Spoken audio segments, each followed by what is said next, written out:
3 months had passed since the meeting aboard the UES Meridian. Captain Jake Harrison had spent that time trying to broker peace between the Catherine Federation and the Empire.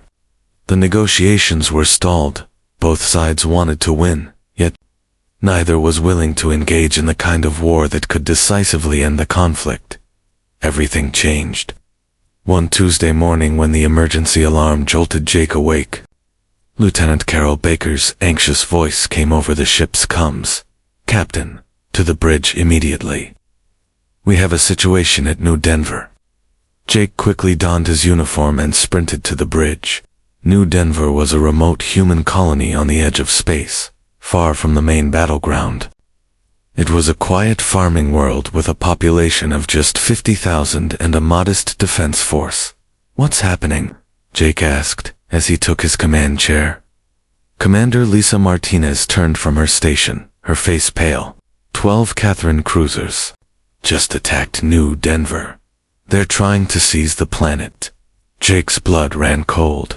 New Denver wasn't a strategic military target. It was a peaceful colony dedicated to agriculture and rare mineral mining. This assault wasn't a war against humanity. It was a desperate grab for resources the Catherine needed for their own fight. "Get me Colonel Amy Rodriguez on New Denver," Jake ordered. The main screen flickered, revealing a woman in a battered military uniform. Behind her, smoke rose and warning lights flashed. Colonel Rodriguez commanded the planet's small defense force to aging patrol, frigates, and about 200 Marines. Jake Rodriguez greeted him, using his first name since they had served together years ago. "We're in deep trouble. 12 Catherine heavy cruisers against my 2 little ships. They think this will be easy. Can you hold them?" Jake asked. Rodriguez smiled grimly. "They're about to learn why humans don't fight fair." The feed cut as Rodriguez returned to battle. Jake ordered the Meridian to head toward New Denver at maximum speed, but it was still 3 days away, too late to intervene directly. Whatever happened, the outcome would be decided before they arrived. On New Denver, Colonel Rodriguez stood in the command center, studying the tactical display. The Catherine cruisers moved in tight formation, confident of a quick victory. Their energy weapons could easily destroy her frigates in a straight fight. But Rodriguez had no intention of playing by the rules. "Tom," she called to Marine Lieutenant Tom Baker, a young officer hungry for adventure, "get your boarding teams ready. We're doing this the hard way." Rodriguez's plan was bold and risky. She would use the dense asteroid field surrounding New Denver to conceal her ships. The planet had been a mining colony for decades, and the nearby space was littered with discarded equipment, broken machinery, and blasted rock fragments. The first Catherine cruiser cautiously entered the asteroid field, scanning for hidden ships. Its captain was confident his advanced sensors would easily detect the humans, but he was wrong. The UES Denver, one of Rodriguez's frigates, hid in the shadow of a massive asteroid, its hull disguised by old mining debris. As the cruiser passed, the Denver unleashed a full barrage. Unlike the sleek Catherine energy weapons, human railguns fired solid metal slugs, but they tore through the alien ship's shields like paper. The Catherine captain, unfamiliar with kinetic weapons, scrambled to respond.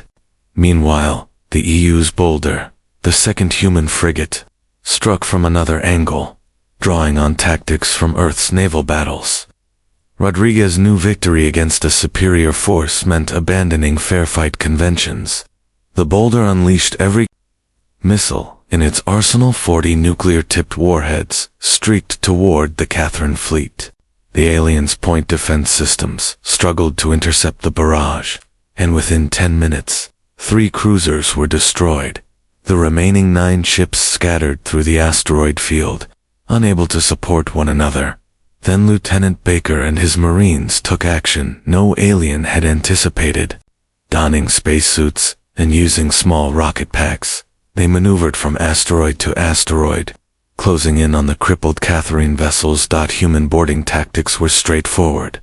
Blast holes in the enemy ship, then fight their way inside to sabotage critical systems. Baker's Marines carried magnetic charges that clung to the alien metal hulls and explosives designed to cut through their armor. The crew of the cruiser Brighter watched in horror as the human Marines swarmed over their ship like relentless insects, an enemy unlike any they had faced. Damaged, Catherine's ships retreated for repairs, shaken by an enemy who dared to climb aboard their vessels. Baker and his team began systematically sabotaging the ship. They located the main power conduit and planted their charges. When the explosives detonated, the entire cruiser plunged into darkness, rendered powerless and defenseless. "This is how humans fight," Baker said into his radio as his squad moved on to the next vessel. "We don't try to disable you gently, we just break things until you stop working." The battle raged for 6 hours. When it ended, all 12 Catherine cruisers were either destroyed or captured. Colonel Rodriguez lost 1 frigate and 30 Marines, but successfully defended. New Denver. News of the battle spread rapidly throughout the galaxy. Both the Catherine Federation and the Velter Empire received detailed reports revealing the brutal and unorthodox nature of human warfare on the Catherine home world. Military leaders watched footage of human Marines boarding their ships. "They fight like animals," one officer sneered. "No," Fleet Commander Sector countered. "They fight like humans, and that is far worse." Meanwhile, the Velter Empire responded differently. Warp Prime Kish convened an emergency war council. "The humans have revealed their true nature," he declared. "We must form an alliance with them before the Catherine do." But on Earth, alliances were no longer being considered. Admiral Ben Cooper received the reports from New Denver and made a decisive choice. He activated the human battle fleet and readied them for war. Captain Jake Harrison, still 3 days from New Denver, received new orders from Earth Command. Neutrality was over. Prepare for full military engagement. Jake looked out at the stars and sighed. The aliens had been right to fear human battleships, and soon they would understand why. Admiral Ben Cooper stood on the bridge of the UES Washington, humanity's largest and most powerful warship. The massive dreadnought was surrounded by 36 other human vessels, forming Earth's largest battle fleet ever assembled. Cooper was a veteran of many conflicts, but this was different this time. He was bringing the full might of human military power to an alien war. The Washington was everything the aliens dreaded about human ships, a fortress built with thick armor able to withstand nuclear blasts and armed with weapon systems designed solely to destroy enemy vessels quickly and efficiently. Captain Sandra Lee, Cooper's tactical officer, stood beside him studying the star charts. She had spent weeks learning the details of the alien conflict and the fighting styles of both sides.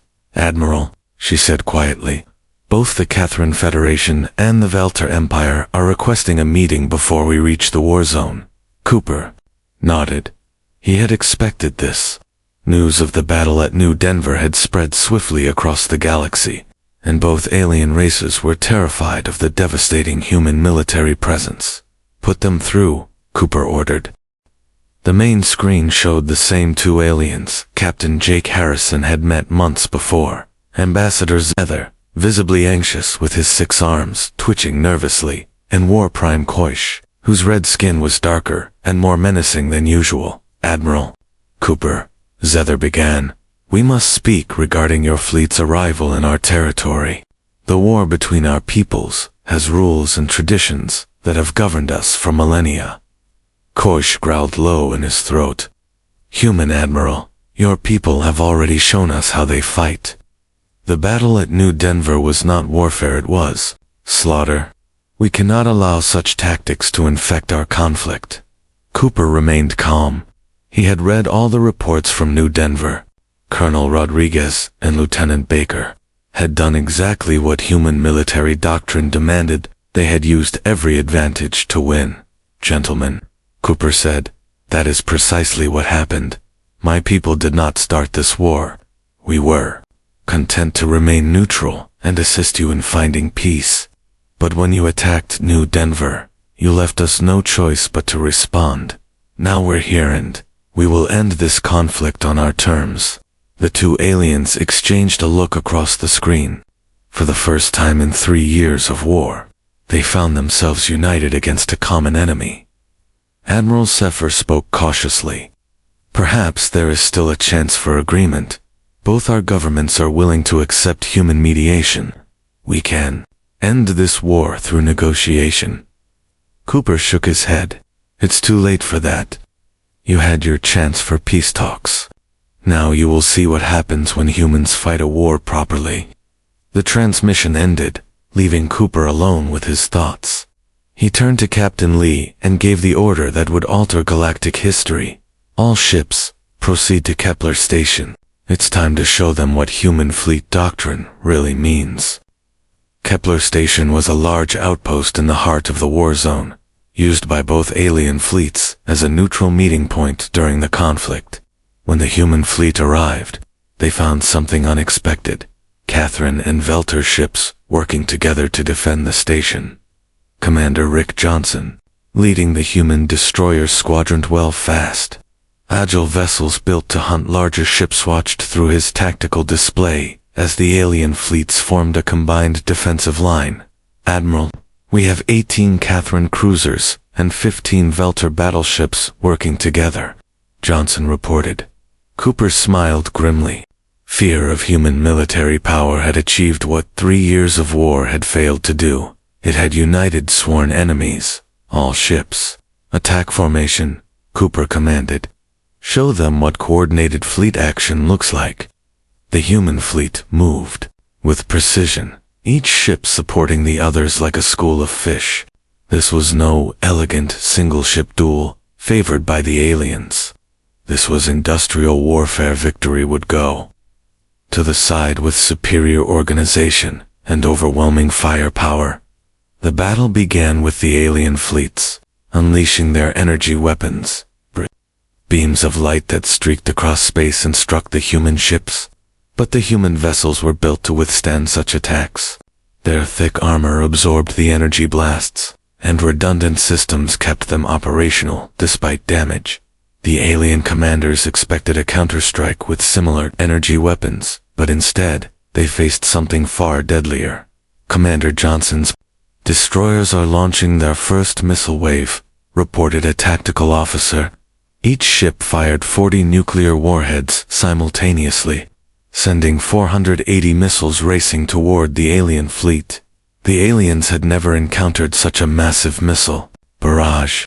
Their point defense systems, designed to intercept small numbers of incoming weapons, were overwhelmed by the sheer volume coming from multiple directions. Nuclear explosions lit up space like miniature suns. Alien ships that had survived countless energy duels were obliterated within seconds by the relentless human firepower. But the real shock came when the UES Washington entered the fight. The colossal dreadnought ignored smaller vessels and charged straight at the 3 largest Catherine heavy cruisers, the pride of their fleet. Undefeated in battle until now, the Washington unleashed its full arsenal. 200 nuclear-tipped missiles. From its weapon rods, rapid-fire railguns, hurling solid metal slugs at blistering speeds, and laser cannons engineered to slice through asteroid rock focused on the alien ships' hulls. The Catherine cruisers attempted to retaliate, but were quickly overwhelmed. Their sophisticated energy weapons couldn't breach the Washington's thick armor, while human weapons tore through their shields as if made of tissue paper. Within 20 minutes, the battle was over. The combined alien fleet was utterly destroyed. Not a single human ship was lost, though several sustained damage. Admiral Cooper stood on his bridge, staring at the floating wreckage. These had once been magnificent ships, creations of civilizations that had mastered space travel while humans were still primitive. Now, they were nothing but debris, crushed by the brutal efficiency of human warfare. He opened a communication channel to broadcast to both alien homeworlds. "This is Admiral Cooper of the human battle fleet," he said evenly. "You wanted to keep human battleships out of your war. You should have thought of that before attacking New Denver. This is what happens when you force us to fight. We don't want your war, but we will end it our way, if necessary." The broadcast ended, leaving silence across the void of space. On distant worlds, alien leaders watched the battle footage and realized their carefully controlled, civilized war was over. Humans had arrived, bringing a form of warfare that demanded nothing less than total victory. Admiral Cooper issued his next command: "All ships, proceed to the Catherine home system. It's time to end this war properly." News of the battle at Kepler Station spread across the galaxy like wildfire. Admiral Ben Cooper's decisive victory over the combined alien fleet sent shockwaves through both the Catherine Federation and the Velter Empire. For the first time in 3 years of conflict, both sides were talking about peace instead of victory. Captain Jake Harrison stood in the conference room of Haven 7 Station, watching through the large windows as alien ships arrived from all directions. Sleek, artistically designed Catherine vessels floated alongside the imposing, brutal-looking Velter warships. Now, a third type of ship had joined the gathering human vessels. With their thick armor and heavily armed hulls, Dr. Ellen Young, Earth's leading expert on alien cultures, sat at the conference table reviewing intercepted communications from both alien governments. A small woman with sharp eyes and gray hair, she had spent her life studying how different species think and behave. "Jake," she said quietly, "we have a problem. Both alien races are willing to make peace with us, but they don't want to make peace with each other. They fear that appearing weak will leave them vulnerable to their enemies later." Jake nodded. That was the core challenge of ending any war, making peace more appealing than continuing to fight. The issue was that human military power had frightened both sides so much, they were ready to surrender to humans, but not to their original foes. Commander Pete Adams entered the room, carrying a datapad loaded with the latest intelligence. Adams was a reserved officer specializing in gathering enemy information. His news was not encouraging. "Captain," Adams said, "I've been analyzing communications from both alien homeworlds. They're not just afraid of our military strength, they think we're naturally violent people who enjoy war." Dr. Young looked up, puzzled. "What do you mean?" Adams sat down and activated his datapad. Both alien species have been studying human history for months. They've read about our wars: World War I, World War II, Vietnam, Iraq, Afghanistan. They see humans as a warrior race that can't live without conflict. "That's ridiculous," Jake said. "Humans hate war," Adams replied. "We only fight when we have no choice." But from their perspective, humans have been at war almost constantly for thousands of years. They see our military doctrine and believe it proves we're inherently aggressive. Dr. Young stood and walked to the window. Outside, she could see the human battle fleet holding position near the station. The UES Washington dominated the view, its massive bulk bristling with weapons. "The irony," she said, "is that these two alien races have been fighting this war for 3 years, yet they call us the violent ones. They've destroyed entire star systems with their civilized warfare, but still think our methods are brutal." A communication alert sounded. Lieutenant Carl Baker's voice came over the speakers. "Captain Harrison, we're receiving priority transmissions from both alien fleets. They want to begin formal peace negotiations immediately." Jake smiled grimly.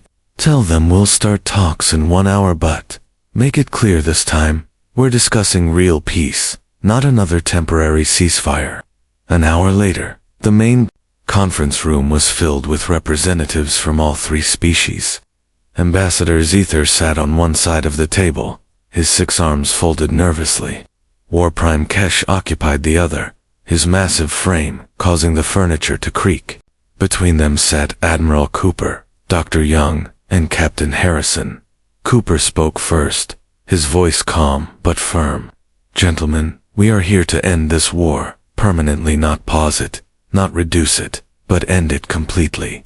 The question is whether you're willing to accept the terms necessary for real peace. Zethar shifted uneasily in his chair. Admiral Cooper, the Catherine Federation is willing to discuss terms, but we cannot appear weak. Our people have fought honorably for 3 years, Kesh growled. The Velter Empire agrees.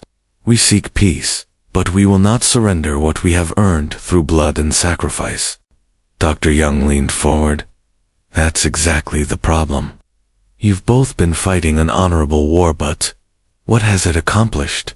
3 years of conflict, billions of civilians displaced, entire star systems blockaded and starving. Your honorable war has caused more suffering than any human conflict in history. The room fell silent. Both aliens stared at the human scientist. What do you mean? Zethar asked quietly. Dr. Young activated a holographic display showing casualty reports from the 3-year conflict. Your civilized warfare has killed fewer soldiers than human wars. That's true, she said. But it has displaced 40 billion civilians, destroyed the economies of 60 star systems, and created refugee crises on 100 worlds. She switched the display to show comparison data with human wars. We fight quickly and brutally, Cooper explained. We destroy the enemy's ability to fight and then help them rebuild. Your way of fighting drags conflicts out for years, causing immense civilian suffering. Kesh leaned back in his chair, visibly shocked. Are you saying that our honorable methods cause more harm than your brutal ones? Exactly, Cooper replied. When we destroyed your fleets at Kepler Station, we ended active military operations in just 20 minutes. Compare how many civilians died during those 20 minutes to the number who've suffered during 3 years of your limited, cautious warfare. The two aliens exchanged looks across the table. For the first time, they were seeing their conflict from a human perspective. Their so-called civilized war had inflicted more damage on civilian populations than what a human-style total war would have caused. Zethar spoke slowly. If this is true, then our entire approach to warfare has been wrong. We believed we were being humane by limiting our military actions. You were being humane to each other, Dr. Young said, but cruel to everyone caught in the middle. Admiral Cooper stood and walked to the window overlooking space. This is why humans fight wars the way we do. We don't fight to be honorable or to prove skill. We fight to end the conflict as quickly as possible, so normal life can resume. War Prime Kesh was silent for a long moment before asking the question that would decide the galaxy's future. What do you propose, Admiral?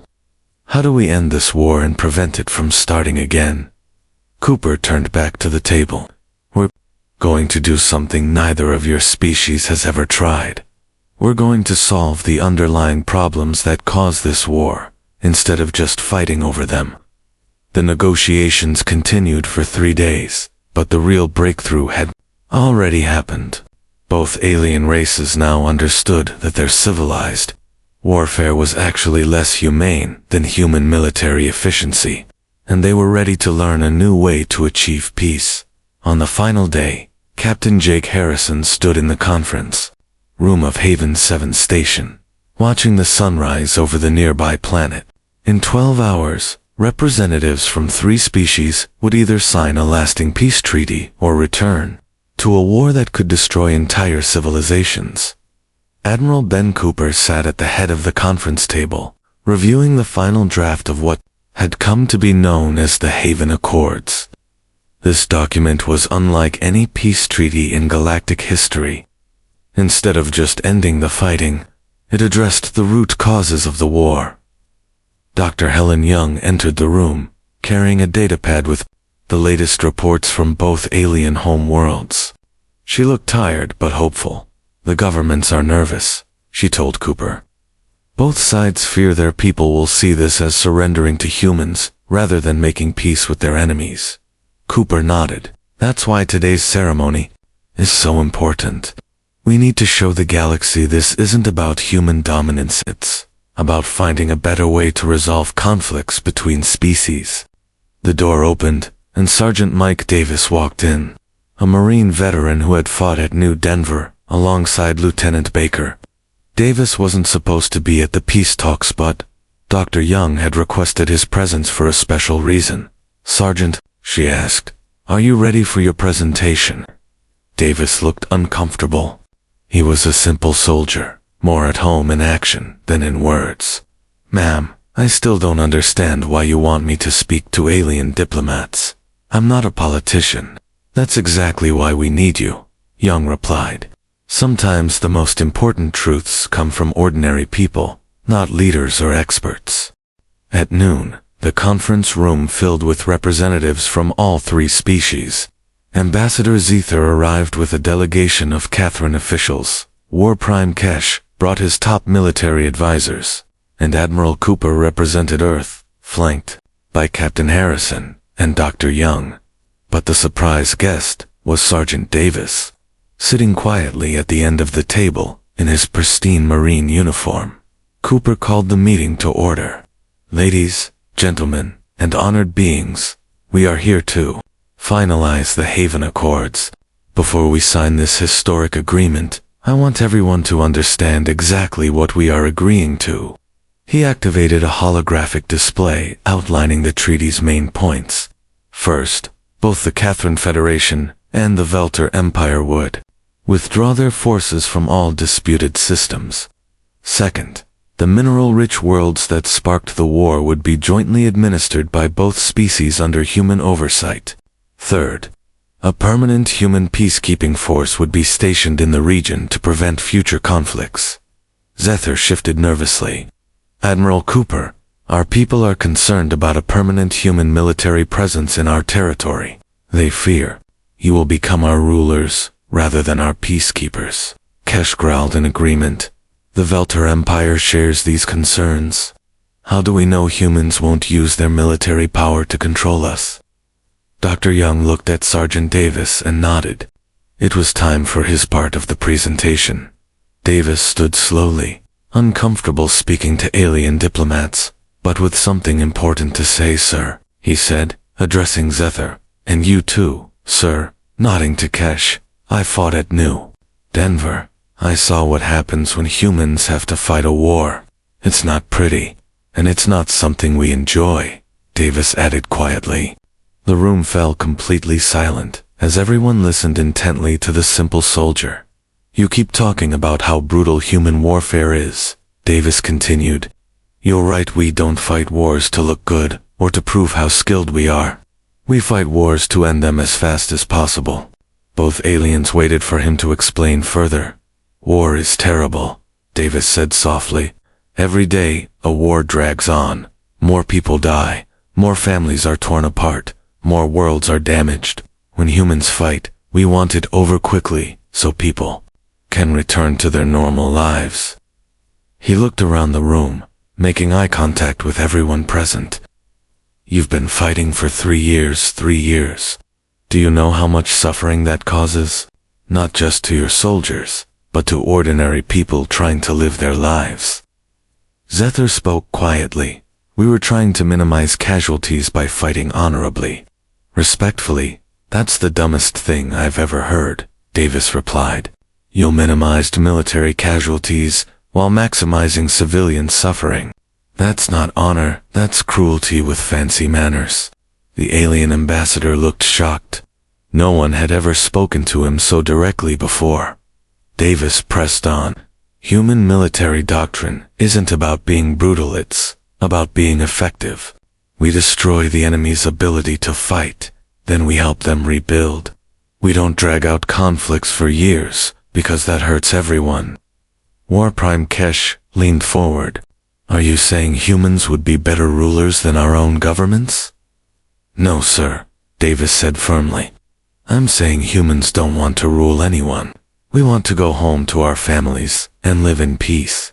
But if keeping peace means stationing ships here, we'll do it, not because we want to control you." but because we want to prevent another 3-year disaster. Dr. Young stood. Sergeant Davis has captured the heart of human military philosophy. We don't fight wars to conquer, we fight wars to end them, and we keep the peace not to rule others, but to prevent more wars. Admiral Cooper looked directly at the 2 alien representatives. The choice is yours. You can sign this treaty and accept human peacekeeping, or you can return to war. But if you choose war, you won't just be fighting each other, you'll be fighting us, and our wars end quickly. Zethar and Kesh exchanged a long look. After 3 days of negotiations, the decision boiled down to a simple question. Did they trust humans to keep the peace fairly? Finally, Zethar spoke. The Cather Federation accepts the terms of the Haven Accords. Kesh nodded slowly. The Velter Empire also accepts. A signing ceremony was broadcast across the galaxy. Representatives of all 3 species placed their names on a document that would forever change interstellar relations. For the first time, an alien war had ended, not by conquest or exhaustion, but through outside intervention that addressed the root causes. As the ceremony concluded, Captain Harrison received new orders from Earth Command. Meanwhile, other conflicts were simmering in distant parts of the galaxy. Various alien civilizations were already requesting human mediation, hoping to resolve their disputes before they turned into wars. As the alien delegations prepared to leave Haven 7, War Prime Kesh approached Admiral Cooper privately. "Admiral," the warrior said, "we were right to fear your battleships, but wrong about why." Cooper raised an eyebrow. "What do you mean?" "We thought you would use them to conquer us," Kesh replied. "We didn't realize you would use them to civilize us." The U.S. Washington and its battle fleet took up permanent stations in the former war zone. For the first time in galactic history, peace was being enforced by those who understood that sometimes only the threat of overwhelming force could make real peace possible. Humanity had not sought this war, but they had ended it properly. Now, they were the galaxy's reluctant police force, not through conquest, but by simply showing they knew how to win wars decisively. Captain Jake Harrison stood on the bridge of the UEM Meridian, gazing out at the stars through the wide viewing screen. The ship moved steadily through space, carrying diplomats and peace negotiators from worlds that had been locked in war for 3 long years. Jake had witnessed many conflicts over his 2 decades of service, but this one felt different. This time, no one wanted humans to fight. A soft beep from the communication panel broke his concentration. Lieutenant Carol Baker turned from her station, a worried expression on her face. "Captain, we have 2 ships approaching, one from the Catherine Federation and the other from the Velter Empire." Jake raised his eyebrows. The 2 alien races had been bitter enemies for years, yet now they were both seeking out humans at the same time. That never happened unless something serious was going on. "Put me through to both ships," Jake ordered. The main screen split into 2 halves. On the left appeared Ambassador Zethar, a tall blue-skinned being with 6 arms and large black eyes, known for the Kithan people's intelligence and careful deliberation. On the right was War Prime Kesh, a massive thick-skinned red alien with sharp teeth representing the Velar Empire's fierce warriors who never backed down. Both aliens spoke at once, then abruptly stopped and glared at each other through the screen. Jake had never seen sworn enemies coordinate like this before, but today felt different. "Ambassador Zethar, War Prime Kesh," Jake said politely, "welcome. What brings both your fleets to meet with us today?" Zethar responded first, his voice high and melodic. "Captain Harrison, we come with an urgent request from our governments. Our war has reached a stalemate. We need outside help to find peace." Kesh growled low in his throat before adding, "Yes, human captain. For once, the blue one speaks truth. We both need your people to help end this fighting, but there is one important condition." Jake tensed. Conditions usually spelled trouble. "You must promise," Zethar continued, To keep your warships out of our conflict. We want human diplomats, human peace talks, human ideas, but no human battleships, no weapons, no soldiers. This surprised Jake. Most alien races asking for help wanted human military support. Human ships weren't the fastest or largest in the galaxy, but they were notoriously hard to stop once engaged. May I ask why? Jake said carefully. Both aliens shifted uncomfortably. War Prime Kesh shifted in his chair, making it creak under his weight.